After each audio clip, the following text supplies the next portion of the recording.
नमस्कार साथियों, स्वागत है आप सभी का एनडीसी के डिजिटल प्लेटफॉर्म के ऊपर। तो आज साइंस की एमसीक्यू के अंदर हमारी क्लास नंबर 8 है और आज का जो हमारा टॉपिक रहेगा उसका नाम है बल एवं गति के नियम। ठीक है। और टॉपिक वाइज हमने क्या किए हैं, ऑब्जेक्टिव क्वेश्चन किए हैं। तो ऑब्जेक्टिव क्वेश्चन के अंदर टॉपिक वाइज हमारी ये लास्ट क्लास है। अब इसके बाद में जो क्लासेज आएगी वो कुछ स्पेशल क्लासेज आएगी, जैसे उसके अंदर जो होंगे वो मिक्स ऑब्जेक्टिव क्वेश्चन होंगे, पूरी साइंस को लेकर जो है वो मिक्स क्वेश्चन आएंगे। और उसके अलावा कुछ क्लासेज ऐसी आएगी जो प्रीवियस ईयर क्वेश्चन आए हुए हैं, सभी के सभी प्रीवियस ईयर क्वेश्चन करवाए जाएंगे इसके बाद में आने वाली क्लासेज के अंदर। फिर एक दो क्लासेज ऐसी आएगी जिसके अंदर मौलिक प्रश्न रखे जाएंगे, मतलब कि पेपर जो होता है, पेपर सेटर होता है, वो जहां से या प्रीवियस ईयर के आसपास से क्वेश्चन पूछता है तो वो क्वेश्चन जो है वो इसके अंदर लाए जाएंगे। इस तरीके से लाए जाएंगे कि आपको डायरेक्ट वो पेपर के अंदर देखने को मिले। ठीक है। तो अब देखो, आज है हमारी क्लास नंबर 8 और 8वीं क्लास का जो हमारा टॉपिक है बल एवं गति के नियम। ठीक है। तो इसके अंदर जो न्यूटन के नियम थे वो सब नियम अपने यूज आएंगे और टोटल 50 क्वेश्चन है। पूरे 50 क्वेश्चन के अंदर पूरा टॉपिक जो है ये अपना यहाँ पर कवर हो जाएगा। ठीक है। तो चलो फिर शुरू करते हैं फर्स्ट क्वेश्चन। ठीक है। निम्नलिखित में से, ठीक है, निम्नलिखित में से कौन सा पेशीय बल का सही उदाहरण नहीं है। देखो, पेशीय बल का मतलब क्या है, जो इंसान अपने मांसपेशियों की सहायता से जो बल लगाता है उसको पेशीय बल कहा जाता है। देखो ऑप्शन पढ़ते हैं। किसी व्यक्ति द्वारा अपने दोनों हाथों से जमीन पर रखी पानी की बाल्टी उठाने, भाई पानी की बाल्टी उठाने के अंदर हमारी मांसपेशियां यूज आ रही है। ठीक है। इसके अंदर हमारी जो है वो मांसपेशियां जो है वो यूज आ रही है। ठीक है। तो ये तो पेशीय बल का उदाहरण है। ठीक है। उसके बाद देखो, किसी व्यक्ति द्वारा अपने दोनों हाथों से मेज पर रखी एक पुस्तक को उठाना, तो पुस्तक को उठाना भी पेशीय बल का उदाहरण है। ठीक है। और अगर आपने पीछे जो हमारी सब्जेक्टिव क्लास हुई है, अगर वो सब्जेक्टिव क्लास देखी होगी तो आपको यहाँ पर पेशीय बल का मतलब भी आपको यहाँ पर पता होगा। ठीक है। देखो, किसी व्यक्ति द्वारा अपने दोनों हाथों से नाव खेना बंद कर देने पर नाव का पानी में कूद, ठीक है, मतलब रुक जाना। ठीक है। उसके बाद में देखो, किसी व्यक्ति द्वारा अपने दोनों हाथों से फर्श पर रखी मेज को धकेलना। देखो, फर्श पर रखी मेज को अगर खिसका रहे हैं, ठीक है, तो वो पेशीय बल है। ये भी हमारा पेशीय बल है, ये भी हमारा पेशीय बल है। तो कौन सा नहीं है? C option. मतलब कि जो नाव होती है उसको आगे चलाया जाता है। इसमें बोला जा रहा है कि आगे जो है वो नहीं चलाया जाता, खेना बंद कर दे, मतलब खेना जो है वो बंद कर देते हैं। उसके बाद में पानी के साथ में, पानी के बहाव के साथ में जैसे अपनी नाव बहती है, तो वो क्या, वो पेशीय बल का उदाहरण नहीं, वो अपने आप बह रही है, इसका मतलब वो पेशीय बल का उदाहरण नहीं है। तो सी ऑप्शन जो है ये अपना बिल्कुल करेक्ट ऑप्शन यहाँ पर हो जाएगा। उसके बाद में देखो, घर्षण बल का सही घटता क्रम है। ठीक है। घर्षण बल का सही घटता क्रम है। देखो, स्थैतिक, लौटनिक, स्थैतिक और सर्पी। सर्पी का मतलब क्या होता है? देखो, ऐसे सर्प की आकृति के अंदर जो है, जैसे किसी चीज को घसीट रहे हैं, उसको घसीटने को क्या बोला जाता है? सर्पी घर्षण बोला जाता है। ठीक है। उसके बाद में लौटनिक। लौटनिक का मतलब जैसे अपनी जो सूटकेस होती है, सूटकेस के नीचे पहिए लगे होते हैं, ठीक है, तो वो होती है, उसके सहारे जो गति होती है वो होती है लौटनिक घर्षण। और स्थैतिक घर्षण होता है, देखो घर्षण के कई प्रकार होते हैं। सबसे पहले मैं आपको बताता हूँ, देखो घर्षण होता क्या है। देखो, जमीन पर अपने जैसे चलते हैं तो उस चलने की स्पीड को कौन कम करता है? एक पीछे की तरफ एक बल लगता है। जैसे मैं यहाँ पर लिख रहा हूँ, ये मार्कर मैं ऐसे चला रहा हूँ, तो पीछे की तरफ इसमें एक घर्षण बल काम करता है। अब उस घर्षण बल जो पीछे मुझे खींच रहा है, उस घर्षण बल से ज्यादा मैं बल लगाता हूँ तो यहाँ पर गति होना प्रारंभ हो जाती है। लेट अस सपोज मैं पीछे, मान लीजिए घर्षण जो है पीछे की तरफ, मान लो 5 का घर्षण बल लग रहा है। अब मैं यहाँ पर 8 का लगाऊंगा तो 5 का तो बैलेंस हो जाएगा और 3 की स्पीड से मैं चलना स्टार्ट हो जाऊंगा।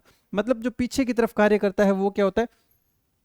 वो अपना घर्षण होता है। अब देखो एक चीज और, घर्षण के प्रकार जो होते हैं वो देखो, जैसे मान लो यहाँ पर पीछे 5 का घर्षण लग रहा है, ठीक है, और मैं यहाँ पर 3 का धक्का दे रहा हूं, क्या वो चलेगा? नहीं चलेगा। 4 का लगा रहा हूं, चलेगा? नहीं चलेगा। 4.5 का लगा रहा हूं, नहीं चलेगा। 5 पे ये क्या है? चलना प्रारंभ हो जाएगा। तो चलने से पहले जो घर्षण लगता है उसको स्थैतिक घर्षण कहते हैं। और चलने के बाद में यहाँ पर 10 से चल रहा हूँ, 10 का खर्च मैं 10 का कर रहा हूं लेकिन चल मैं 5 ही रहा हूं, इसका मतलब 5 तो हो गया स्थैतिक घर्षण, और बचा हुआ कुछ जो हो जाएगा वो लगेगा, वो अपना गतिक घर्षण हो जाएगा। मतलब घर्षण के 2 प्रकार है, चलने से पहले तक जो घर्षण लगता है वो होता है स्थैतिक घर्षण। मतलब क्या हुआ, सबसे छोटा अपना क्या हो जाएगा, वो हो जाएगा, मतलब सबसे कम घर्षण किस में लगेगा, सबसे कम लोटनिक के अंदर, क्योंकि वो बहुत इजीली बहुत आराम से चल पा रहा है, इसका मतलब उसके ऊपर घर्षण कम है, तो सबसे कम घर्षण होता है लोटनिक के अंदर। ठीक है, और सबसे ज्यादा घर्षण किसी चीज को घसीट रहे हैं तो उसके अंदर अपने सबसे ज्यादा घर्षण लगता है। मतलब सबसे ज्यादा घर्षण किस में होता है, सर्पी के अंदर। और स्थैतिक जो होता है वो होता है मध्य का। ठीक है, अब इसमें क्या बताना है, इसमें आपने बताना घटता वक्र, मतलब सबसे ज्यादा पहले लेना है, तो सर्पी सबसे पहले आएगा, यानी सर्पी जो है स्थैतिक, यहां पर देखो सर्पी यहां पर होता है, उसके बाद में स्थैतिक। ठीक है, और लोटनिक। ठीक है, तो अब देखो सही क्रम क्या हो जाएगा कि जो घर्षण की मात्रा सबसे कम किसमें, सबसे कम है जो है वो है लोटनिक के अंदर, सर्पी के अंदर मध्य रहती है, और स्थैतिक जो है सबसे ज्यादा घर्षण लगता है। मतलब घर्षण ज्यादा है, इसका मतलब खर्च तो ज्यादा है, प्रोडक्ट कम है। जैसे अपना एसी होता है ना, एसी आपने सुना होगा, मतलब जैसे इसमें ऑप्शन तो जो है अपना क्या हो जाएगा, बी ऑप्शन जो होगा वो अपना सही हो जाएगा। घटता हुआ क्रम, मतलब सबसे पहले क्या होना चाहिए, सबसे पहले जो होना चाहिए घटता हुआ क्रम का मतलब होगा सबसे पहले ज्यादा वाला होना चाहिए, पहले स्थैतिक सर्पी और लोटनिक, स्थैतिक सर्पी और लोटनिक। ठीक है, ये जो होगा वो अपना, देखो क्रम ये सही है अपना, और ऑप्शन जो है वो डी ऑप्शन सही है। अब देखो घर्षण का मतलब देखो थोड़ा सा समझते हैं, कि जैसे अपने घर के अंदर एसी लगा होता है, एक होता है 3 स्टार वाला, ठीक है, एक होता है 5 स्टार वाला। ठीक है, अब देखो दोनों ही कूलिंग बराबर देते हैं, बराबर ठंडा करते हैं, लेकिन इसमें बिजली का बिल ज्यादा आता है, इसमें बिजली का बिल कम आता है। मतलब कि इसके अंदर घर्षण की मात्रा ज्यादा है, इसके अंदर घर्षण की मात्रा कम है, मतलब लागत ज्यादा है, प्रोडक्ट कम है। इसका मतलब क्या हुआ, जैसे लोटनिक है, ठीक है, इसके अंदर क्या होता है, वो जैसे चक्कों के ऊपर चलते हैं, तो उसके अंदर क्या हो जाता है, उसके अंदर जो है 5 स्टार वाली बात हो जाती है, 5 स्टार है। ठीक है, इसका मतलब घर्षण इसके अंदर कम हो गया, और इसके अंदर इससे थोड़ा सा ज्यादा घर्षण, और इसके अंदर जो है थोड़ा सा और ज्यादा घर्षण होता है। ठीक है, अब चलते हैं क्वेश्चन नंबर 3 के ऊपर। पृथ्वी पर किसी वस्तु का पलायन वेग होता है। देखो पलायन वेग क्या होता है, अगर किसी इंसान को इस धरती से बाहर जाना है बिना किसी विमान के, तो उस इंसान को या फिर उस कण को जो है 11.2 किलोमीटर प्रति सेकंड की स्पीड से उसको फेंकना होगा। पलायन वेग मतलब कहते हैं ना, धरती से पलायन कर जाना, धरती से चले जाने के लिए कितना वेग चाहिए, 1 सेकंड के अंदर 11.2 किलोमीटर चलना चाहिए, या फिर अपनी भाषा में कहे कि वेग कितना होना चाहिए, 11.2 किलोमीटर प्रति सेकंड। देखो यहां पर घंटा है, ठीक है, यहां पर सेकंड है, तो 11.2 किलोमीटर प्रति सेकंड। ठीक है, तो डी ऑप्शन 11.2 किलोमीटर प्रति सेकंड वाला। यूनिट भी याद रखना, कई बार घंटा मिनट दे देते हैं, तो घंटा और मिनट में नहीं, इतने 1 सेकंड के अंदर 11.2 किलोमीटर चलने की स्पीड होनी चाहिए, तो वो धरती से पलायन कर जाएगा। उसके बाद में देखो, अब देखो अपने यहाँ पर क्या है कि एक टेस्ट सीरीज जो है वो कंडक्ट करवाई जा रही है। ठीक है, स्कूल व्याख्याता और सेकंड ग्रेड दोनों की टेस्ट सीरीज अपने यहाँ पर कंडक्ट करवाई जा रही है। ठीक है, अब ये कहाँ कहाँ पर आयोजित हो रही है, ये हो रही है बीकानेर के अंदर, जयपुर के अंदर और सूरतगढ़ के अंदर। ठीक है, इसके अंदर जो टेस्ट होते हैं वो शेड्यूल वाइज टेस्ट होते हैं। टोटल मिलाकर 26 टेस्ट है, 6 मेजर टेस्ट है और 20 इसमें टॉपिक वाइज टेस्ट है। कई बार इसके अंदर मल्टीपल टाइम्स अपना रिवीजन हो जाता है, और बहुत ही अच्छे से, जैसे आप जानते हैं कि कोई भी टॉपिक एक बार पढ़ते हैं तो अपने को ज़्यादा समझ में नहीं आता। अब लेटर सपोज 6 मेजर टेस्ट है, 6 बार अगर रिवीजन होगा तो वो टॉपिक अपने को बिल्कुल अच्छे से फिक्स अपने को याद हो जाएगा। ठीक है, देखो एक थ्योरी होती है 6 राउंड थ्योरी, ठीक है, उसी के बेस्ड जो है ये साइंटिफिक तरीके से अपनी टेस्ट सीरीज जो है पूरी बनाई गई है। ठीक है, तो प्रैक्टिस करने के लिए बहुत ज़्यादा बेस्ट है, और सबसे ज़्यादा जो है ऑफलाइन जो है ये अपने को सबसे ज़्यादा प्रोडक्टिव होता है। और अगर आप ऑफलाइन बैच ज्वाइन करना चाहते हैं टेस्ट के लिए, हर संडे इसके अंदर क्या होता है, टेस्ट होता है, और अगर ज्वाइन करनी है तो आप इन नंबर पर कांटेक्ट कर सकते हैं। और ये कहाँ कहाँ पर, बीकानेर, जयपुर और सूरतगढ़ के अंदर जो है ये कंडक्ट कराई जा रही है। और कॉन्टैक्ट नंबर पर जब आप कॉल करेंगे तो आपको टाइमिंग के बारे में पूरी सूचना दे दी जाएगी। ठीक है, अब देखो उसी तरीके से सेकंड ग्रेड के अंदर टोटल कितने टेस्ट है, 32 टेस्ट है। ठीक है, टोटल कितने टेस्ट है इसके अंदर, 32 टेस्ट है। और इसके अंदर 12 मेजर टेस्ट है, मतलब इसके अंदर टोटल अपना जो है पूरे कोर्स का सिलेबस जो है वो 12 टेस्ट के अंदर जो है मेजर टेस्ट होते हैं, और कुछ जो है 20 जो है टॉपिक वाइज टेस्ट है। तो देखो कितना अच्छा रिवीजन हो जाएगा अगर अपने इस टेस्ट सीरीज को ज्वाइन करते हैं। ठीक है, ये भी ऑफलाइन टेस्ट सीरीज है, बीकानेर, जयपुर और सूरतगढ़ के अंदर आयोजित की जा रही है। अगर आप ज्वाइन करना चाहते हैं तो कॉन्टैक्ट नंबर जो यहाँ पर दिए गए हैं इनके ऊपर आप कॉन्टैक्ट कर सकते हैं और पूरी की पूरी जानकारी ले सकते हैं। और संडे टू संडे टेस्ट इसके अंदर करवाया जाता है। अब कितने बच्चे जो है यहाँ पर टेस्ट दे रहे हैं ये आप देख सकते हैं, इस हॉल के अंदर बैठी हुई स्ट्रेंथ को देखकर आप अंदाजा लगा सकते हैं कि कितने बच्चे जो हैं यहाँ पर टेस्ट दे रहे हैं। ठीक है, बच्चों का रुझान काफी ज्यादा है। ये देखिए पूरे बड़े बड़े हॉल हैं वो बिल्कुल अपने फुल रहते हैं। ठीक है, अब देखो अगर इन 3 जगह पर आप पेपर देने नहीं जा सकते किसी कारणवश, देखो सबसे बेस्ट जो है वो ऑफलाइन होती है, आप भी जानते हैं। अगर बाय द वे आप नहीं जा पाते हैं तो यहाँ पर देखो ऑफलाइन और ऑनलाइन मोड के अंदर भी अपने यहाँ पर टेस्ट कंडक्ट करवाई जा रहे हैं। ठीक है, फर्स्ट पेपर और सेकंड, हिंदी जो है सेकंड पेपर, फर्स्ट पेपर जो है वो जीके वाला साइड अपने यहाँ पर ऑनलाइन भी अवेलेबल है। और ऑनलाइन के अंदर अपने को सभी नोट्स जो है वो भी प्रोवाइड करवाए जाते हैं। ऑनलाइन के अंदर सभी नोट्स मिल जाते हैं टेस्ट सीरीज के साथ में। जैसे कई बार आपके कमेंट्स आते हैं कि सर जो है पीडीएफ कहाँ पर मिलेगी, तो पीडीएफ जो है हमारी टेस्ट सीरीज के साथ में अवेलेबल रहती है। ठीक है, ठीक है। अब अगर ये आप ऑनलाइन टेस्ट लेना चाहते हैं तो इसके लिए अपने को जो है अपना ऐप जो है एनडीसी क्लासेज, ठीक है, ये प्ले स्टोर पर आपको मिल जाएगा, इंस्टॉल कीजिए। वहां पर टेस्ट सीरीज आपको परचेज करनी पड़ेगी और वहां पर खूब सारे टेस्ट जो है वो वहां पर अवेलेबल है। ठीक है, अब देखो 1 न्यूटन कितने डाइन के तुल्य है, तो 10 की पावर 5 डाइन। ये देखो कैसे याद करेंगे, देखो 1 न्यूटन ने जब जन्म लिया था 5 डाइन ने साथ में जन्म लिया था, इस तरीके से याद कर लो। तो 10 की पावर 5, ठीक है, डाइन। 1 न्यूटन का मतलब 10 की पावर 5 डाइन। देखो वाहनों की टायरों की बाह्य सतह जालीदार बनाई जाती है। ठीक है, जालीदार क्यों बनाई जाती है, देखो टायर होता है ना, गाड़ी का टायर होता है, तो उसके अंदर जो है वो जालीदार बनाई जाती है। इसलिए देखो जितनी ज्यादा सतह टच होगी, देखो जैसे मैं यहाँ पर इतना हाथ टच करता हूं तो फ्रिक्शन कितना लगेगा, इतने हाथ के नीचे लगेगा। अगर 2 करूंगा तो 2 हाथ के नीचे लगेगा।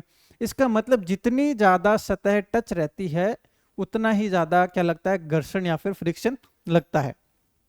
तो जैसे मान लो टायर है, टायर पूरा का पूरा टच होगा तो फ्रिक्शन ज्यादा लगेगा, इसलिए उसके अंदर जालीदार बना दिया जाता है जिससे पूरा का पूरा जमीन पे टच ना हो और जो है वो फ्रिक्शन या फिर घर्षण कम लगे। घर्षण जब कम लगेगा तो गाड़ी अच्छी चलेगी, अच्छी चलेगी तो उसका खर्च कम आएगा। ठीक है, तो देखो जालीदार क्यों बनाई जाती है, घर्षण घटाने के लिए, घर्षण घटाने के लिए। ये जो हो जाएगा ये अपना क्या हो जाएगा, बिल्कुल सही ऑप्शन हो जाएगा। ठीक है, अब उसके बाद में देखो अगला है कि वक्र परंतु समतल सतह पर चलती कार पर लगने वाला आवश्यक अभिकेंद्रीय बल प्रदान करता है। देखो अभिकेंद्रीय बल क्या होता है, आप तो हिंदी की स्टूडेंट है तो आप इसको जो है उपसर्ग से पहचान सकते हैं। अभी मतलब केंद्र की तरफ जो है वो सभी किरणें जो है केंद्र की तरफ आ रही है, मतलब एक पॉइंट की तरफ केंद्रित है। देखो समतल सड़क पर चलने वाली कार पर लगने वाला आवश्यक अभिकेंद्रीय बल प्रदान करता है। देखो जड़त्व से, गुरुत्व से, सड़क व टायर के मध्य होने वाले घर्षण से और कार की सामान्य प्रतिक्रिया, मतलब कि अपने को क्या प्रदान करता है। देखो जैसे अपने मुड़ते हैं, ठीक है, तो गाड़ी तिरछी होती है लेकिन अपने गिरते नहीं है, क्योंकि उसके ऊपर क्या लग रहा है, उसके ऊपर लग रहा है अभिकेंद्रीय बल। देखो जो भी काम हो रहे हैं ना वो सभी संतुलन के कारण से अपने हो रहे हैं। देखो जैसे मैं यहाँ पर चलता हूँ, मुझे पीछे की तरफ रोकने वाला एक घर्षण है, इस कारण से मैं रुक पाता हूं वापस। लेटर सपोज घर्षण खत्म ही हो जाएगा तो मैं चलता रहूंगा, अब रुकूंगा, रुकना चाहूंगा तो कैसे रुकूंगा। लेटर सपोज गाड़ी के अंदर ब्रेक ना हो तो क्या वो गाड़ी रुक पाएगी, क्या नहीं रुक पाएगी। उसी तरीके से क्या होता है कि पूरा कार्य जो होता है वो बैलेंसिंग से, मैं आगे चल रहा हूँ, पीछे की तरफ घर्षण रोक रहा है, उसी तरीके से मैं गाड़ी मोड़ रहा हूं तो एक अभिकेंद्रीय बल लगता है। केंद्र की तरफ लगता है। तो सड़क व टायर के मध्य होने वाले घर्षण से, मतलब अभिकेंद्रीय बल किस किस के बीच लग रहा है भाई? टायर, गाड़ी मुड़ रही है, ये टायर है, ठीक है, गाड़ी मुड़ रही है, तो गाड़ी होगी तिरछी, तो इसके ऊपर घर्षण और अभिकेंद्रीय बल दोनों बल इसके अंदर कार्य करेंगे, ठीक है। तो सी ऑप्शन जो है ये अपना बिल्कुल करेक्ट ऑप्शन हो जाएगा। किसी भी पिंड का अधिकतम भार पाया जाता है, अधिकतम भार कहां पर होता है? देखो सबसे ज्यादा, जैसे मान लीजिए ये धरती है, ठीक है, तो इस धरती के ऊपर जो ये भूमध्य बिंदु होता है, भूमध्य बिंदु, ठीक है, भूमध्य बिंदु होता है, और एक होता है ध्रुव जो सबसे ऊपर और सबसे नीचे होता है। तो पिंड का सर्वाधिक भार कहां पर होता है? जो एकदम केंद्र के ऊपर होता है वो भार सर्वाधिक वहां पर लगता है। तो भूमध्य बिंदु जो होगा ये अपना सर्वाधिक भार वाला स्थान होगा। तो ए ऑप्शन जो है ये अपना बिल्कुल यहां पर करेक्ट ऑप्शन अपना हो जाएगा, ठीक है। अब चलते हैं क्वेश्चन नंबर 8 के ऊपर। जी का मान अधिकतम होता है, ये पिछला ही क्वेश्चन है। जी मतलब गुरुत्व का मान सर्वाधिक होता है भूमध्य रेखा पर, ठीक है। अब देखो क्वेश्चन नंबर 9। मोड़ के किनारे बनाए, मोड़ पर किनारे क्यों बनाए जाते हैं? देखो मोड़ पर किनारे क्यों जाते, जैसे अपने कहीं पर टर्निंग होता है, जैसे मान लीजिए आपने पहाड़ों पर देखा होगा, तो वहां पर रोड है किस तरीके की होती है, इस तरीके से बनाई जाती है। तो अब जैसे गाड़ी यहां पर चलेगी तो अपने इस तरफ मुड़ रहे हैं, अगर इस साइड अपने को कोई नहीं खींच रहा होगा, धरती पर कोई बल इस साइड नहीं लगेगा, तो हम तो दीवार के अंदर जाके गिर जाएंगे, ठीक है। इसको क्या बोला जाता है कि एक बल केंद्र की तरफ लग रहा है, एक बल केंद्र के बाहर की तरफ लग रहा है। जो केंद्र की तरफ लग रहा है उसे अभिकेंद्रीय बल कहते हैं, ठीक है। अब देखो मोड़ों पर किनारे क्यों बनाए जाते हैं? केंद्र अभिसारी बल प्रदान करने के लिए, केंद्र प्रसारी मतलब केंद्र से बाहर की तरफ बल प्रदान करने के लिए, केंद्र प्रसारी त्वरण प्रदान करने के लिए, या कोणीय वेग प्रदान करने के लिए, ठीक है। अब देखो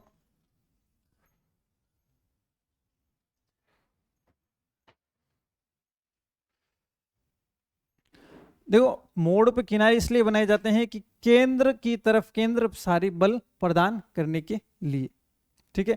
केंद्र की तरफ कोई जो खींचने वाला बल होगा वो प्रदान करने के लिए वहां पर कॉर्नर बनाए जाते हैं, ठीक है। उसके बाद में देखो अगर किसी भी वस्तु को 8 किलोमीटर प्रति सेकंड के वेग से अंतरिक्ष में फेंका जाए तो क्या होगा? देखो अंतरिक्ष में जाने के लिए 11.2 किलोमीटर प्रति सेकंड की स्पीड चाहिए, उससे कम के अंदर तो वापस पृथ्वी पर लौट आएगा, ठीक है। तो वह अंतरिक्ष में चली जाएगी? नहीं जाएगी, पृथ्वी पर वह वस्तु पृथ्वी पर आ गिरेगी, बिल्कुल सही, पृथ्वी पर आकर गिर जाएगी, ठीक है। उसके बाद में देखो निम्नलिखित में से बल का प्रकार नहीं है। अगर आपने पिछली क्लासेस ली है तो आपको पता होगा कि पेशीय बल होता है, चुंबकीय बल होता है, और विद्युत बल भी होता है। क्या नहीं होता? प्रकाश कोई बल का प्रकार नहीं है, ठीक है। देखो पेशीय बल, विद्युत बल, चुंबकीय बल, देखो चुंबकीय बल, विद्युत बल और पेशीय बल, ये तीनों बल के प्रकार है, लेकिन प्रकाश जो है बल का प्रकार नहीं। तो ये डी ऑप्शन जो है अपना सही हो जाएगा। देखो बल का मात्रक नहीं है। देखो न्यूटन तो आपने पढ़ा होगा, एक सूत्र होता है F=ma, द्रव्यमान और त्वरण, ठीक है। अब इसकी यूनिट क्या होती है? न्यूटन होती है, ठीक है। एक इसकी यूनिट और भी होती है, मैंने थोड़ी देर पहले आपको बताया कि 10 की पावर 5 डाइन। एक न्यूटन की वैल्यू मैंने अभी कुछ देर पहले आपको बताई कि एक न्यूटन की वैल्यू कितनी होती है? 10 की पावर 5 डाइन। और एक पाउंडल भी जो होता है ये भी इसकी क्या होती है? यूनिट होती है। तो क्या नहीं होती? तो जूल जो है वो इसकी यूनिट नहीं होती। अब बताओ जूल किसकी यूनिट होती है? कार्य एवं ऊर्जा एक टॉपिक पढ़ाया था, कार्य ऊर्जा, कार्य एवं ऊर्जा। इसमें मैंने आपको बताया था कार्य की यूनिट जो होती है वो जूल होती है, ठीक है। कार्य की जो यूनिट होती है वो क्या होती है? जूल होती है। निम्नलिखित में से दूरी पर कार्य करने वाला बल नहीं है, ठीक है। अब देखो गुरुत्व बल जो है वो दूरी पर कार्य करता है। भाई यहां पर पेन है, अभी भी छोड़ दूंगा तो नीचे गिर जाएगा, इसका मतलब गुरुत्व बल उस पर कार्य कर रहा है। चुंबकीय बल है, ठीक है, ये दो वस्तुएं दूर होती है तो भी आपस में जो है वो कार्य करते हैं। विद्युत बल है, ये भी आपने सुना होगा कि दोनों मतलब एक खंभा होता है, ठीक है, वो अपने करंट से किसी को भी अपने पास में खींच सकता है, तो ये भी है। घर्षण बल है, जब तक जमीन के टच नहीं होंगे तब तक घर्षण बल कार्य नहीं करता, इसको स्पर्श बल भी बोला जाता है। ठीक है, तो डी ऑप्शन जो है ये अपना बिल्कुल करेक्ट ऑप्शन अपना हो जाएगा।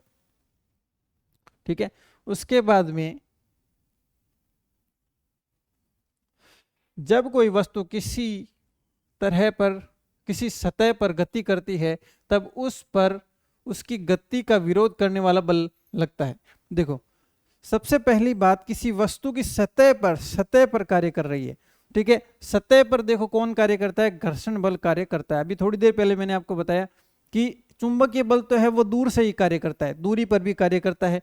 ठीक है, विद्युत बल भी होता है वो दूरी पर कार्य करता है। घर्षण बल अगर कार्य करना है तो उसको जमीन के या फिर किसी भी सरफेस के जब टच होता है तभी वो घर्षण बल कार्य करता है।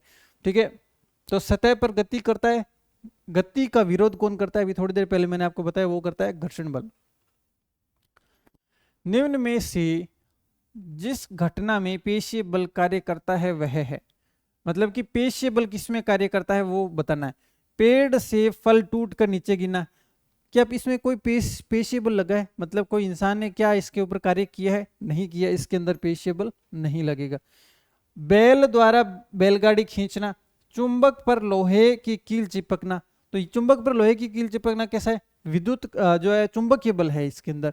ठीक है, और सूखे बालों में कंघे को रगड़कर कंघे से कागज के टुकड़ों को आकर्षित करना, तो इसके अंदर भी कोई पेशीय बल कार्य नहीं करता है, कोई भी इंसान की पेशी इसके अंदर कार्य नहीं करे। किसमें कर रही है, बैल द्वारा बैलगाड़ी का खींचना, इसके अंदर क्या करना पड़ रहा है, किसी जीव को या किसी इंसान को इसके अंदर मेहनत करनी पड़ रही है। तो पेशीय बल का मतलब उसके अंदर कोई ना कोई इंसान जरूर बीच में होगा जो मेहनत उसके अंदर कर रहा होगा। पृथ्वी द्वारा वस्तु पर लगने वाला बल बराबर होता है, पृथ्वी द्वारा वस्तु पर लगने वाला बल बराबर होता है वस्तु के आयतन के, वस्तु के द्रव्यमान के, वस्तु की आकृति के और वस्तु के भार के। देखो, बल का फॉर्मूला क्या होता है, F बराबर एम ए। अगर आपने पिछली क्लास देखी होगी तो आपको वहां पर न्यूटन के 3 नियम मैंने बताए थे। क्या बताए थे, 3 नियम न्यूटन के। ठीक है, एक बार फिर से बता देता हूं।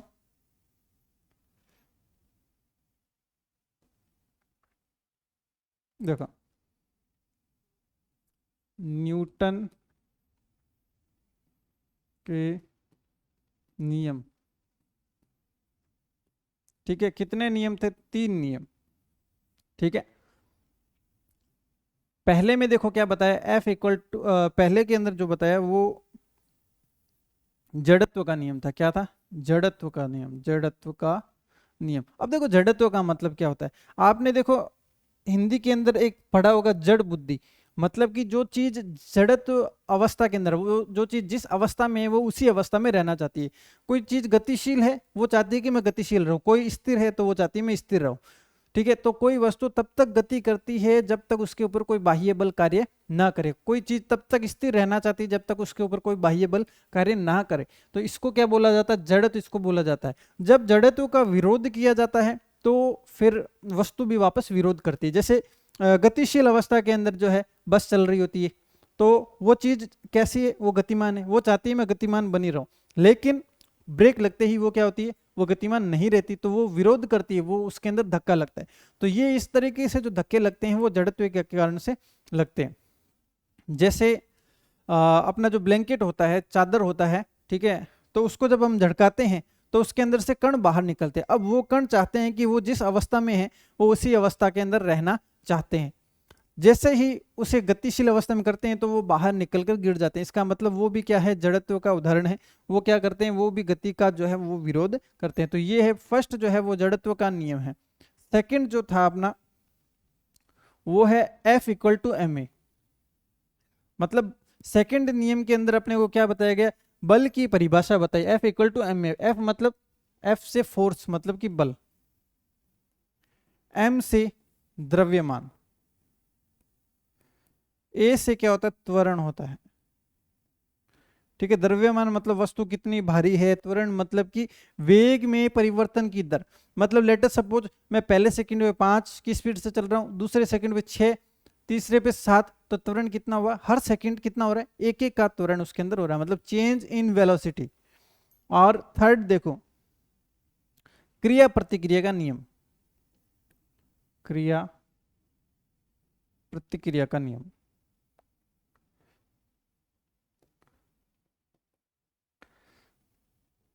ठीक है। क्रिया प्रतिक्रिया का जो नियम होता है वो इसके अंदर कार्य करता है। कैसे कार्य करता है, जैसे गन चलाते हैं, गन चलाते हैं, गोली आगे जाती है, धक्का पीछे की तरफ लगता है, मतलब क्रिया प्रतिक्रिया का नियम, जिस दिशा के अंदर क्रिया होती है उससे विपरीत दिशा के अंदर प्रतिक्रिया उसकी होती है, ठीक है।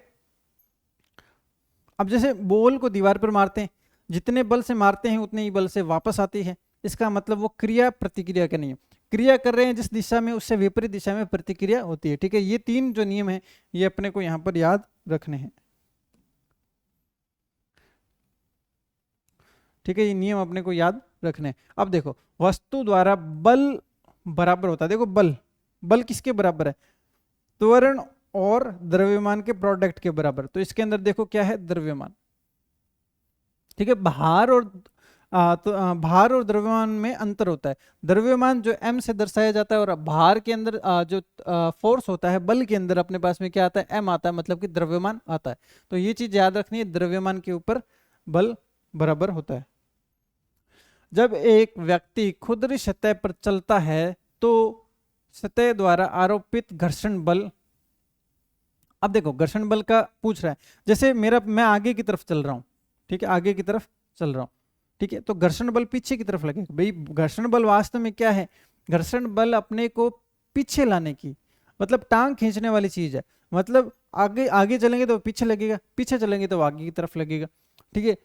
अब कहां पर लगता है यही पूछा गया, व्यक्ति की गति की दिशा में नहीं, गति की दिशा में तो बिल्कुल भी नहीं लगता, क्योंकि ये तो अपने को पीछे खींचने का कार्य करता है, व्यक्ति की गति की दिशा के विपरीत होता है, बिल्कुल सही, ठीक है, ये हो जाएगा बिल्कुल सही। अगला ऑप्शन है व्यक्ति की गति की दिशा के लंबवत होता है, भाई ऐसा तो हमने कहीं नहीं पढ़ा है कि लंबवत होता है, ठीक है, व्यक्ति की गति की दिशा के लंबवत नीचे की ओर लगता है, ये भी हमने नहीं पढ़ा, तो बी ऑप्शन अब जाएगा अपना बिल्कुल सही ऑप्शन। उसके बाद में देखो, दोलन करते हुए एक सरल लोलक के लिए निम्न में से कौन सा कथन सही है। देखो अब ये क्वेश्चन करने के लिए आपको मेरी पिछली क्लासेज जो ऑब्जेक्टिव वाली है अगर वो भी देखिए तो अपना काम यहां पर हो जाएगा। देखो एक पेंडुलम होता है, अपने घड़ी के अंदर ऐसे देखा होगा कि वो इस तरीके से वो जो है वो गति करता है, ठीक है।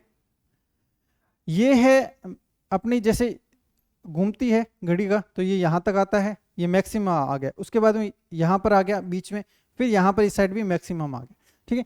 तो जो अपनी मैक्सिमम स्थिति पर पहुंचता है वहां पर क्या होता है, स्थितिज ऊर्जा, स्थितिज ऊर्जा, ठीक है, ये क्या होती है, ये मैक्सिमम होती है, ठीक है। अब देखो एक चीज है, स्थितिज ऊर्जा और गतिज ऊर्जा एक दूसरे के विपरीत होती है, यहां पर स्थितिज ऊर्जा मैक्सिमम है, इसका मतलब गतिज ऊर्जा क्या हो जाएगी, गतिज ऊर्जा सबसे कम हो जाएगी, ठीक है। अब यहां पर है वैसे ही स्थिति यहां पर है, यहां पर भी स्थितिज ऊर्जा सबसे ज्यादा हो जाएगी और गतिज ऊर्जा सबसे कम हो जाएगी, ये चीज अपने को याद रखनी। तो फिर गतिज ऊर्जा ज्यादा कहां पर होगी, गतिज ऊर्जा जहां पर गति सर्वाधिक होगी। गति सर्वाधिक कब होती है, जब आधा रास्ता तय कर लिया जाता है, मतलब कि इसके बिल्कुल नीचे जो है यहां पर क्या हो जाएगी, गति सर्वाधिक हो जाएगी, मतलब गतिज ऊर्जा मैक्सिमम हो जाएगी, ठीक है। अब इस आधार पर अब इस क्वेश्चन को करते हैं। देखो अधिकतम विस्थापन अवस्था मतलब ये वाली अवस्था, स्थितिज ऊर्जा न्यूनतम, बिल्कुल गलत बात है, यहां पर तो अधिकतम विस्थापन यहां तक हुआ है और न्यूनतम नहीं, यहां पर स्थितिज ऊर्जा हमारी मैक्सिमम होती है। अब देखो अधिकतम विस्थापन अवस्था में स्थितिज ऊर्जा अधिकतम होती है, बिल्कुल यहां पर अधिकतम विस्थापन अवस्था है और स्थितिज ऊर्जा यहां पर क्या है, मैक्सिमम है, तो बी ऑप्शन बिल्कुल सही। माध्य अवस्था में गतिज ऊर्जा न्यूनतम, माध्य मतलब बीच वाली अवस्था, तो गतिज ऊर्जा क्या होती है, यहां पर मैक्सिमम होती है, यहां पर न्यूनतम लिखा हुआ है, ये बिल्कुल गलत ऑप्शन। माध्य अवस्था में स्थितिज ऊर्जा अधिकतम नहीं, जहां पर गतिज ऊर्जा मैक्सिमम है वहां पर जो है स्थितिज ऊर्जा तो जीरो होती है, दोनों एक दूसरे के उल्टे चलते हैं, तो बी ऑप्शन अपना बिल्कुल सही ऑप्शन हो जाएगा। प्रत्येक क्रिया के सदैव विपरीत एक समान प्रतिक्रिया होती है, तो अभी थोड़ी देर पहले मैंने बताया कि जो तीसरा नियम है वो क्रिया प्रतिक्रिया का नियम, जितनी क्रिया इस दिशा में करेंगे उतनी ही विपरीत दिशा में होगी। मतलब इस दिशा में 10 न्यूटन का मैंने बल लगाया है तो इस दिशा के अंदर समान लेकिन उल्टा, तो ये है क्रिया प्रतिक्रिया का नियम, नियम नंबर 3। ये है नियम नंबर 3। दूसरा क्या था, F equal to M A, बल की परिभाषा बताई गई थी। ठीक है, इसको देखो क्रिया प्रतिक्रिया के अलावा इसको बोला जाता है संवेग संरक्षण का नियम, संवेग संरक्षण का नियम, संवेग संरक्षण का नियम भी इसको बोला जाता है। ठीक है, और प्रथम नियम क्या था, प्रथम नियम था जड़त्व का नियम। क्या था, जड़त्व का नियम। ठीक है, जड़त्व का नियम था। गति के नियम की खोज किसने दी, तो ये मैं आपको बता देता हूं कि न्यूटन ने की थी। गति की खोज किसने की, नियमों की खोज की न्यूटन ने। Second option. त्वरण को मापने की इकाई का प्रयोग किया जाता है। देखो इकाइयां मैं आपको बता देता हूं, अभी थोड़ी देर पहले मैंने आपको बताया F equal to M A बताया, F इक्वल टू मैंने बताया एम ए। ठीक है, F की यूनिट होती है न्यूटन। ठीक है, और दूसरी भाषा में मीटर प्रति सेकंड बोला जाता है इसको। उसके अलावा आपने और भी देखा कि डाइन भी इसकी यूनिट होती है। उसके अलावा पाउंडल भी इसकी यूनिट होती है। अगर आप चाहते हैं कि नहीं इतना ज़्यादा याद नहीं होता तो देखो एक न्यूटन याद कर लेना, एक मीटर प्रति सेकंड याद कर लेना, ये बहुत रेयर चांस में पूछा जाता है। ये याद रखना 10 की पावर 5 होती है। ठीक है, अब देखो सेकंड। अब बात करते हैं कि ये है अपना द्रव्यमान। द्रव्यमान किस में नापते हैं, जो है मिली, जो अपने केजी के अंदर मापा जाता है, तो ये हो गया केजी। ए अपना क्या होता है, ये होता है अपना त्वरण। ठीक है, त्वरण को मापते हैं मीटर प्रति सेकंड स्क्वायर। ये याद रख लेना कि न्यूटन का बड़ा भाई जो है वो त्वरण होता है, न्यूटन मीटर सेकंड इनवर्स। ठीक है, ये देखो ये यहां पर नहीं आएगा। ठीक है, न्यूटन होता है मीटर प्रति सेकंड। ठीक है, मीटर प्रति सेकंड, और त्वरण होता है मीटर प्रति सेकंड स्क्वायर। ठीक है, ये याद रखना। एक स्टेप आगे, यहां पर -1 है, यहां पर -2 है, बस ये याद रख लेना, पेपर में आने की संभावना बहुत ज्यादा है। ठीक है, उसके बाद में देखो, उसके बाद में है तो इसमें ये देखो ये हो जाएगा। देखो यहां पर क्या है, इनवर्स होता है ना, देखो पावर माइनस है मतलब बट्टा में चला जाता है। यहाँ पर पावर माइनस में 2 है तो ये इस तरीके से हो जाएगा, तो मीटर सेकंड स्क्वायर, ये भी ऑप्शन करेक्ट हो जाएगा। ठीक है, अब देखो लकड़ी, लोहे एवं मोम के समान आकार के टुकड़ों को समान ऊंचाई से पृथ्वी से गिराया जाता है। कौन सा टुकड़ा पृथ्वी को सबसे पहले पहुंचेगा। देखो जैसे मान लो यहाँ पर एक लकड़ी है, फिर लोहा है, फिर मोम के समान आकार के टुकड़े हैं, मतलब कि अलग अलग द्रव्यमान के टुकड़े हैं, और वो गिराए जाएंगे, तो आपका जवाब होगा कि जो भारी होगा वो पहले पहुंचेगा। लेकिन साइंस इस चीज को नहीं मानती, साइंस कहती है बराबर पहुंचेंगे। याद रख लेना, एकदम विवादित क्वेश्चन है, इसीलिए पेपर में आ जाता है।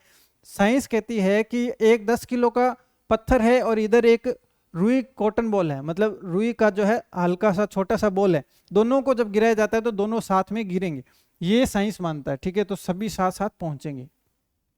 अब देखो मानने का कारण क्या है, उसका रीजन मैं आपको बता देता हूं कि धरती के ऊपर क्या लगता है, फ्रिक्शन लगता है। धरती के ऊपर क्या लगता है, फ्रिक्शन लगता है। उसी तरीके से हवा में भी क्या होता है, घर्षण होता है। तो जब छोटी चीज जब गिरती है, अगर लेटेस्ट सपोज एयर फ्रिक्शन ना हो, घर्षण ना हो, तो फिर तीनों साथ में पहुंचेंगे। तो साइंस तो इसी कंडीशन को मानता है। लेकिन अपने वास्तविक दुनिया के अंदर एयर फ्रिक्शन होता है, और एयर फ्रिक्शन जो होता है मतलब हवा का जो घर्षण होता है, वो जितनी बड़ी वस्तु उतना ही वो, मतलब जितनी बड़ी वस्तु होती है वो उतनी ही फास्ट नीचे जाती है। ठीक है, लेकिन साइंस उसको नहीं मानता। अपने को यही कंडीशन ध्यान में रखनी है कि कोई वस्तु गिराई जाती है तो तीनों, चारों, पांचों जितनी होगी सभी साथ में वो पहुंचेगी। ठीक है, सभी की सभी एक साथ में वो पहुंचेगी। उसके बाद में देखो नेक्स्ट क्वेश्चन पे चलते हैं। 23, पेड़ पर लगा फल जब टूट कर नीचे गिरता है तो उसकी गति होती है। ठीक है, उसकी गति कैसी होती है, उसकी गति होती है सरल रेखीय गति। कैसे होती है, देखो देखो वृत्ताकार गति, जैसे पंखा घूम रहा है, ठीक है, वृत्ताकार गति के अंदर घूम रहा है। पेंडुलम घूमता है, एक देखो यूं घूमता है, फिर थोड़ी देर में यूं होगा, फिर थोड़ी देर में यूं होगा, मतलब एक ही पथ पर गति कर रहा है, वो गोल होना जरूरी नहीं है। तो आवर्त गति, आवर्त का मतलब क्या होता है, किसी चीज का रिपीटेशन होना। अभी आप कहेंगे पंखे में भी रिपीटेशन होता है, लेकिन उसकी एक फिक्स गति है, उसको एक फिक्स गति के अंदर घूम रहा है, ठीक है, और वो गोल घूम रहा है। गोल घूमेगा तब तक तो वर्ताकार गति, गोल नहीं घूम रहा लेकिन एक फिक्स टाइम के बाद में चक्कर लगा रहा है, तो वो आवर्त गति, ठीक है, उसको बोला जाता है आवर्त गति। यादृच्छिक गति जो होता है, ये पार्टिकल जो होते हैं, कभी यहाँ पर गति हो गया, कभी यहाँ पर, कभी यहाँ पर गति हो गई, तो वो जो हो जाएगा वो यादृच्छिक गति। लेकिन पेड़ से पेड़ से जो फल गिर रहा है वो निश्चित गति इस तरीके से जाएगा। यूं तो नहीं जाएगा ना, यूं गिर रहा है उधर गिर गया, उधर उधर, ऐसे तो नहीं जाएगा ना। अगर ऐसा होता तो यादृच्छिक गति हो जाता, लेकिन सीधा अपने पथ पर जा रहा है, ठीक है, तो सरल रेखीय गति हो जाएगा। आवर्त गति मैंने आपको बताया कि निश्चित स्थान पर गति करता रहता है, और जरूरी नहीं है कि वो स्थान वो गोलाकार हो।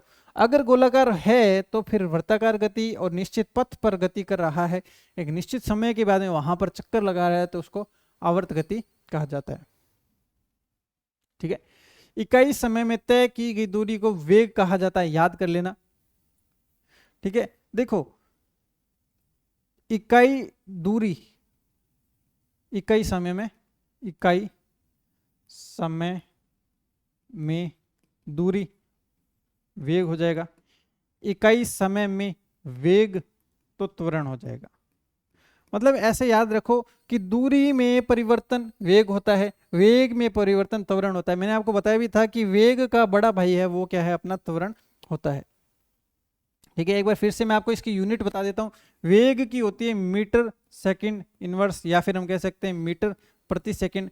त्वरण की होती है मीटर सेकंड -2, या फिर इसको हम बोल सकते हैं मीटर। ये यूनिट जो है ये याद होनी चाहिए।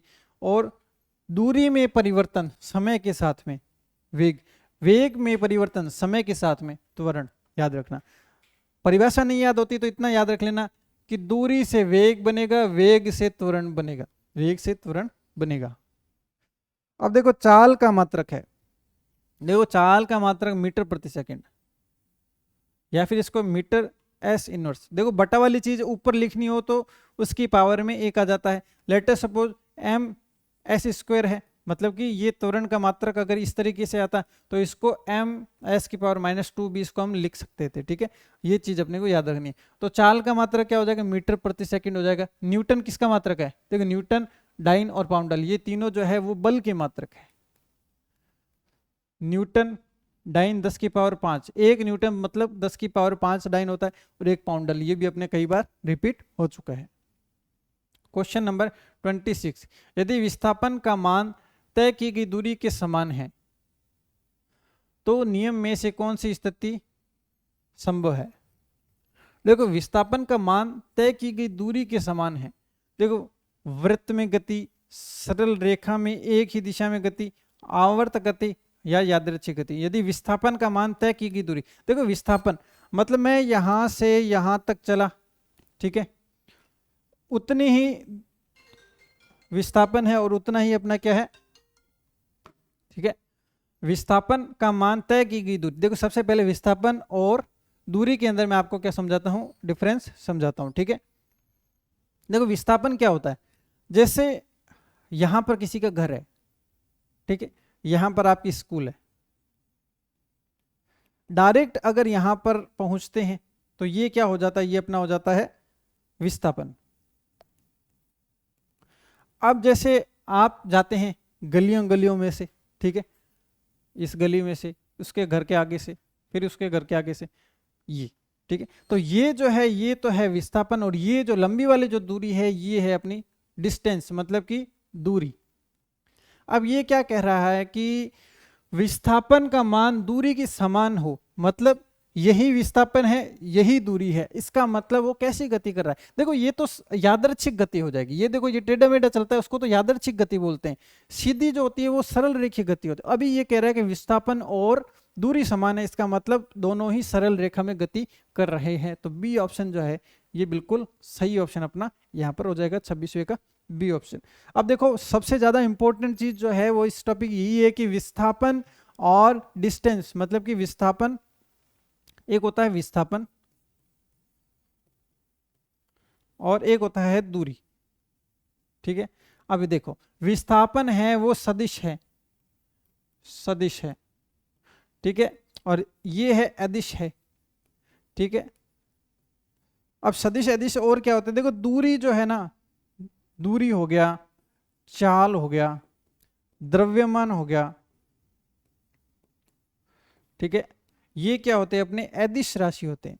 अब विस्थापन हो गया, वेग हो गया, त्वरण हो गया, संवेग हो गया, ये क्या होते हैं, ये सदिश राशियां होती है।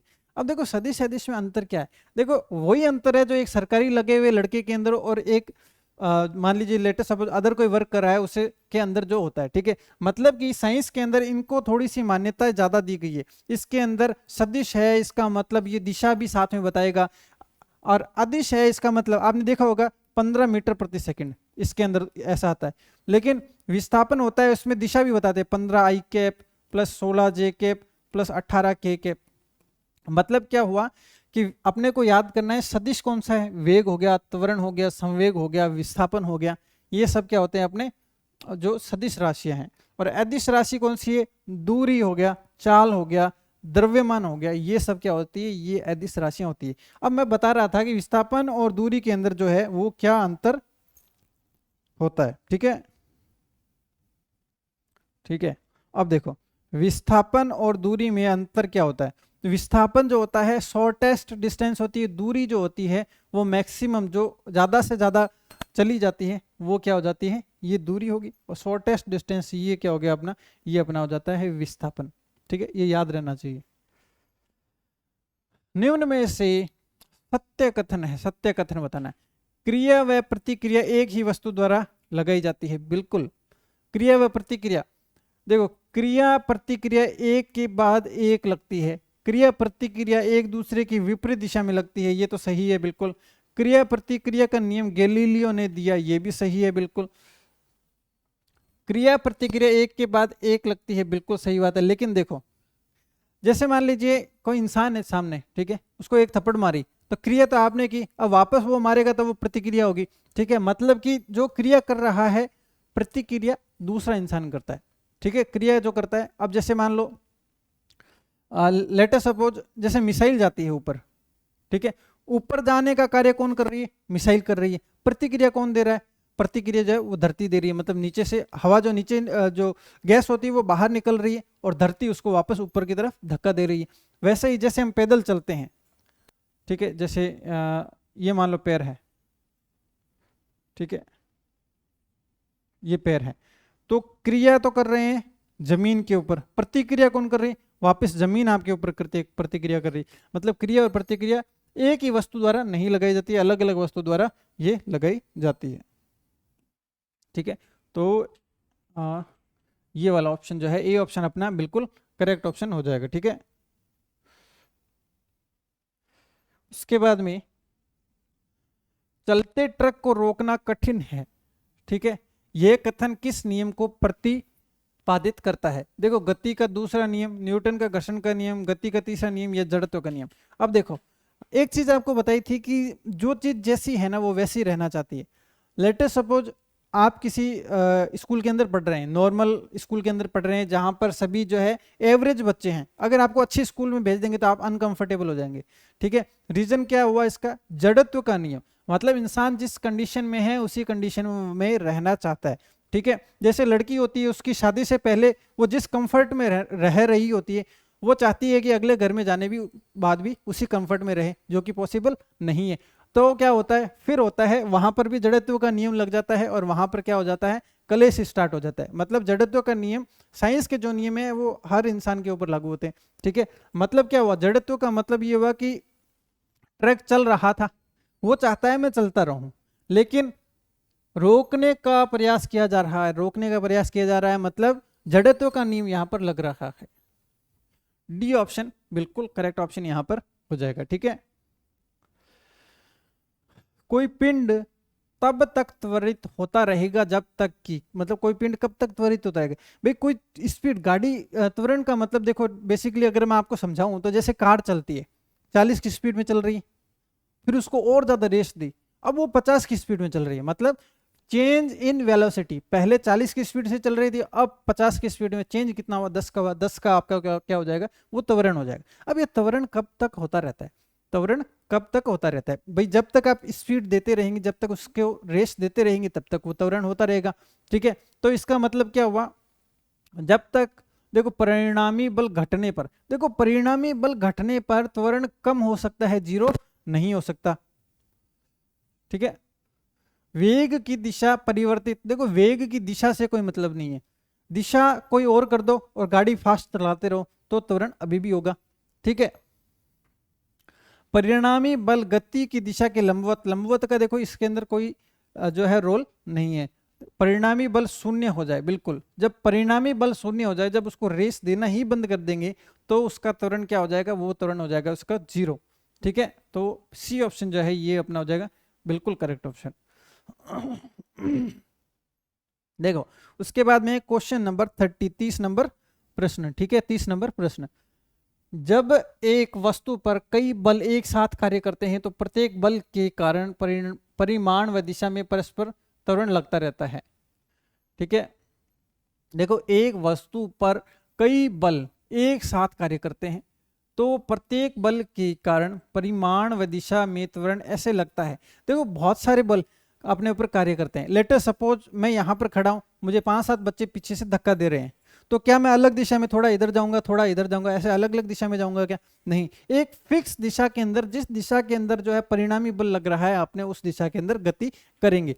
तो देखो केवल 2 बल कार्यरत हो, कोई जरूरी नहीं है, कितने भी बल कार्यरत हो सकते हैं, अन्य बल कार्यरत नहीं हो, बल कितने भी कार्य कर सकते हैं, इसमें भी वही लाइन।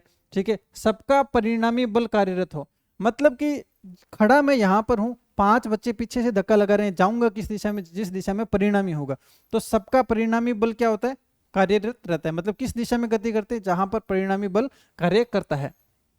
देखो यहां पर है ना, प्रत्येक बल के कारण परिणाम व दिशा में त्वरण ऐसे लगता है, सबका बल जहां पर कार्यरत होता है वहां पर लगता है, सी ऑप्शन। 31वां, पृथ्वी का पलायन वेग कितना है, तो 11.2 किलोमीटर प्रति सेकंड। ठीक है, 11.2 किलोमीटर प्रति सेकंड, सी ऑप्शन। ठीक है, तैरना गति का कौन सा नियम है, देखो तैरते हैं तब क्या करते हैं, तैरते हैं तो पानी को आगे यूं हटाते हैं और पीछे की तरफ गति करते हैं, मतलब क्रिया प्रतिक्रिया का नियम हो गया ये तीसरा नियम। मतलब हम क्या करते हैं, हम पीछे से धक्का देते हैं तो पानी हमें आगे धक्का देता है, तो क्या हो गया, 2 अलग अलग व्यक्ति कार्य कर रहे हैं इसके ऊपर और क्रिया प्रतिक्रिया का नियम इसके अंदर लगेगा। गति का, अब देखो गति के 3 समीकरण है, एक होती है देखो v बराबर u plus a t, s बराबर u T plus half A T square, v square बराबर यू स्क्वायर प्लस 2as। देखो ये चीजें तो याद करनी पड़ेगी, ये है प्रथम नियम, ये है सेकंड नियम, ये है अपना थर्ड नियम, ये चीजें याद रखनी है, 3 प्रश्न लगातार इसके ऊपर आने वाले हैं। तो प्रथम नियम कौन सा है, ए ऑप्शन। सेकंड नियम क्या है, U T plus half A T square, B option.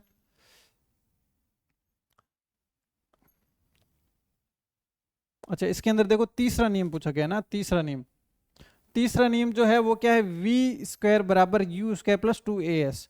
ठीक है, ये हो जाएगा। और सेकंड नियम क्या है, U T plus half A T square, B option जो है ये अपना बिल्कुल करेक्ट हो जाएगा। ठीक है, न्यूटन की गति के नियम में किसकी परिभाषा प्राप्त की, न्यूटन की गति के तृतीय नियम में। ठीक है, यहां पर है तृतीय नियम से किसकी परिभाषा प्राप्त की। ठीक है, देखो न्यूटन का जो पहला जो नियम था वो था जड़त्व का नियम, दूसरा बल की परिभाषा, तीसरा था वो था क्या था, वो था क्रिया प्रतिक्रिया का नियम, दूसरा नाम बताया संवेग संरक्षण का नियम, तो संवेग संरक्षण का नियम, बी ऑप्शन। अब देखो संवेग को P से दर्शाया जाता है, P इक्वल टू mv, ये याद रख लेना, कई बार पेपर में पूछा जा चुका है, P बराबर mv, m मतलब क्या होता है, द्रव्यमान। ठीक है, और v का मतलब क्या होता है, वेलोसिटी, वेलोसिटी मतलब कि वेग, मतलब कि एक सदिश राशि है, ठीक है। इसका यूनिट क्या है, मीटर प्रति सेकंड है, ठीक है। आप चलते हैं 37। निर्वात में एक बड़ा पत्थर, रुई व सिक्के। अब देखो इसका आंसर जो है आप वो खुद देंगे, इसके बारे में मैं आपको पहले बता चुका हूं। तो 37 जो है आपका होमवर्क का क्वेश्चन है, ठीक है। इंडिविजुअली इसका आंसर मैं आपको पहले बता चुका हूं, ठीक है। ये हो जाएगा, देखो इसके अंदर क्या है, निर्वात में, मतलब निर्वात का मतलब क्या होता है, जहां पर बिल्कुल हवा भी नहीं है, हवा पानी कुछ भी नहीं है, कोई एटमॉस्फेयर नहीं है, ठीक है। निर्वात में एक पत्थर, रुई व सिक्के को एक समान ऊंचाई से गिराया जाता है। गिराने पर पहले सतह पर पहुंचेगा, पहले कौन पहुंचेगा, पत्थर पहुंचेगा, रुई पहुंचेगा, सिक्का पहुंचेगा, या सभी साथ में पहुंचेगा। इसका आंसर जो है वो आपको कमेंट के अंदर लिखना है 37 का। द्रव्यमान एक राशि है, ये भी मैं आपको बता चुका हूं थोड़ी देर पहले। सदिश राशियां मैंने बताई, सदिश, ठीक है। इसके अंदर मैंने आपको बताया, एक तो द्रव्यमान बताया, ठीक है, एक ठीक है। इसके अंदर मैंने सबसे पहले आपको बताया विस्थापन, त्वरण, वेग, संवेग, ये सब क्या है, सदिश। और अदिश राशियों के अंदर आपको बताया मैंने द्रव्यमान, दूरी, चाल, ठीक है। ये मैंने आपको क्या बताया, अदिश राशि में बताया। तो देखो द्रव्यमान है, क्या हो जाएगा, अदिश राशि यहां पर हो जाएगा। प्रश्न पूछे जाते हैं सीधे सीधे, ठीक है। 39, द्रव्यमान व त्वरण के गुणनफल को क्या कहते हैं। अब याद याद करो, देखो द्रव्यमान का मतलब क्या होता है, इसको एम कहते हैं, एम। और त्वरण का मतलब होता है ए। तो आपने पढ़ा था F equal to M A, Newton का दूसरा नियम, सेकेंड लॉ, ठीक है, न्यूटन का। तो क्या हो जाएगा, देखो बल हो जाएगा, सी ऑप्शन अपना बिल्कुल सही हो जाएगा। 39 के बाद में क्वेश्चन नंबर है 40। वेग में परिवर्तन की दर, अभी थोड़ी देर पहले मैंने आपको बताया कि दूरी में समय के साथ परिवर्तन, दूरी में समय के साथ परिवर्तन, समय के साथ परिवर्तन। देखो दूरी के बाद में आता है वेग, ठीक है। उसी जगह वेग में परिवर्तन की दर या फिर परिवर्तन समय के साथ परिवर्तन क्या हो जाता है, वो हो जाता है त्वरण, ठीक है। अभी क्या आ रहा है, वेग आ रहा है, वेग में परिवर्तन, वेग में परिवर्तन होता है त्वरण। और इसका यूनिट क्या होता है, मीटर प्रति सेकंड का स्क्वायर। दूसरी भाषा में अगर इसको ये वाली लाइन हटाना चाहते हैं तो मीटर इस तरीके से लिख सकते हैं, ठीक है। अब देखो चाल एक अदिश राशि है, अदिश, समय एक सदिश है, ठीक है। और बल है, ये भी क्या है, सदिश राशि, ठीक है। ये चीजें अपने को साथ में याद करते हुए चलनी है। त्वरण का मात्रक अभी बता चुका हूं, मीटर इस तरीके से, या फिर मीटर प्रति सेकंड स्क्वायर इस तरीके से। तो ये हो जाएगा, ये किसका है, तो ये वेग का है, ये किसका है, तो ये टाइम का है, ये एम किसका है, तो ये होता है अपना एम, मतलब मीटर हो गया, मीटर मतलब दूरी का। रॉकेट गति के किस नियम पर उड़ता है। देखो रॉकेट में क्या होता है, जो धुआं होता है वो बाहर निकलता है, और फलस्वरूप धुआं नीचे जमीन पर कार्य करता है, और जमीन वापस ऊपर की तरफ कार्य करती है, मतलब क्रिया प्रतिक्रिया के नियम, तृतीय नियम, ठीक है। 42 के बाद में है क्वेश्चन नंबर 43। गति के प्रथम नियम का प्रतिपादन गैलीलियो ने किया, ये याद करने वाला क्वेश्चन है। प्रथम नियम किसने दिया, गैलीलियो ने दिया, ठीक है। उसके बाद में है संवेग संरक्षण का गति का कौन सा नियम, संवेग संरक्षण का जो नियम है ये गति का कौन सा नियम है, ठीक है। ये है तृतीय नियम। मैंने थोड़ी देर पहले बताया कि एक होता है क्रिया प्रतिक्रिया का नियम, क्रिया प्रतिक्रिया का नियम, और एक बताएं संवेग संरक्षण, संवेग संरक्षण का नियम, ठीक है। तो ये हो गया तृतीय नियम। उसके बाद में है 45 नंबर क्वेश्चन, क्रिया प्रतिक्रिया का नियम कौन सा नियम है, ठीक है, ठीक है। अब देखो क्रिया प्रतिक्रिया का नियम कौन सा है, ठीक है, कौन सा नियम है, तो ये हो जाता है तृतीय नियम, थर्ड लॉ। ठीक है, उसके बाद में देखो जड़त्व का नियम, जड़त्व का नियम है प्रथम, तो ये लो प्रथम। जड़त्व के प्रकार है, देखो जड़त्व के प्रकार एक स्थिर अवस्था में होता है और एक गतिज अवस्था में होता है, तो दोनों जो है ये इसके प्रकार हो जाएंगे। ठीक है, दोनों जो है वो इसके प्रकार हो जाएंगे।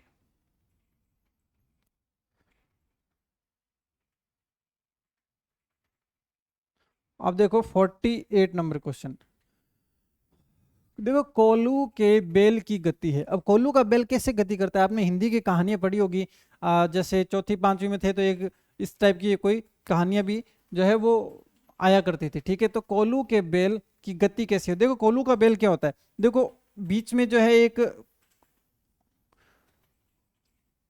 इस तरीके से जो संरचना लगी होती है, यहाँ पर बेल बंधा होता है, वो बेल ऐसे चक्कर मारता है, ऐसे चक्कर मारता है, चक्कर मारता है, इसका मतलब वो गति होगी वृत्ताकार गति जो है वो इसके अंदर हो जाएगी। कैसी, वृत्ताकार गति हो जाएगी।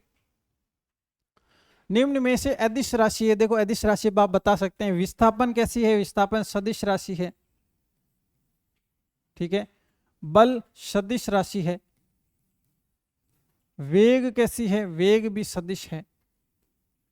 तो आयतन हो गया, ये क्या हो जाएगी, ये अदिश राशि हो जाएगी। और एक द्रव्यमान हो गया, वो भी अदिश राशि हो जाएगी। ठीक है, दूरी हो गया, चाल हो गया, ये क्या हो जाएगी, ये अदिश राशियां हो जाएगी। ठीक है, अब है 50 नंबर क्वेश्चन। शून्य में स्वतंत्र रूप से गिरने वाली वस्तुओं का मतलब क्या चीज समान होती है, गति, वेग, त्वरण या फिर बल। देखो त्वरण जो होता है वो इसमें समान रहता है। देखो जब कोई वस्तु ऊपर से नीचे की तरफ गति करती है तो उसका त्वरण होता है 9.8 मीटर, देखो 9.8 मीटर प्रति सेकंड का स्क्वायर माइनस में। ठीक है, इस तरीके से होता है, तो ये फिक्स रहता है, धरती का फिक्स होता है। देखो जी का मान आपने पढ़ा होगा, जी इक्वल टू 9.8 मीटर प्रति सेकंड स्क्वायर। अगर नहीं पढ़ा तो भी याद कर लेना, इसको कहते हैं गुरुत्वीय त्वरण। तो पेपर में पूछ लेते हैं कि गुरुत्वीय त्वरण का मान कितना है, 9.8, फिर यूनिट पूछ लेते हैं तो मीटर सेकंड स्क्वायर माइनस में। अब ये किसकी यूनिट है, देखो लिखित त्वरण रहे हैं तो यूनिट भी त्वरण वाली लग रही है। ठीक है, तो सी ऑप्शन अपना यहाँ पर करेक्ट ऑप्शन हो जाएगा। ठीक है, तो आज की क्लास में हमने पूरे के पूरे 50 क्वेश्चन किए हैं और काफी अच्छे लेवल के पेपर में आने लायक क्वेश्चन, जो प्रीवियस ईयर आए हुए क्वेश्चन है उसी के इर्द गिर्द घूमते हुए क्वेश्चन है, पेपर में आ जाते हैं। और ये वाले अदर एग्जामिनेशन में क्वेश्चन बहुत बार पूछे गए हैं। ठीक है, तो ये जो टॉपिक वाइज जो अपने ऑब्जेक्टिव की क्लास थी वो क्लास अपनी यहाँ पर खत्म हो गई है। अब इसके बाद में जो क्लास आएगी वो आएगी पूरे साइंस की मिक्स क्लास आएगी, मतलब सभी टॉपिक्स को एक ही क्लास के अंदर 50-60 क्वेश्चन में करवाएंगे। उसके बाद में जो नेक्स्ट क्लास आएगी प्रीवियस ईयर के सभी क्वेश्चंस उसके अंदर जो फर्स्ट ग्रेड के अंदर आए हुए हैं वो सभी लाए जाएंगे। उसके बाद में मैराथन वगैरह क्लासेज जो है वो अपनी आती रहेगी। तो अब मिलते हैं नेक्स्ट क्लास के अंदर एक मिक्स क्वेश्चन वाली क्लास में, तब तक के लिए धन्यवाद।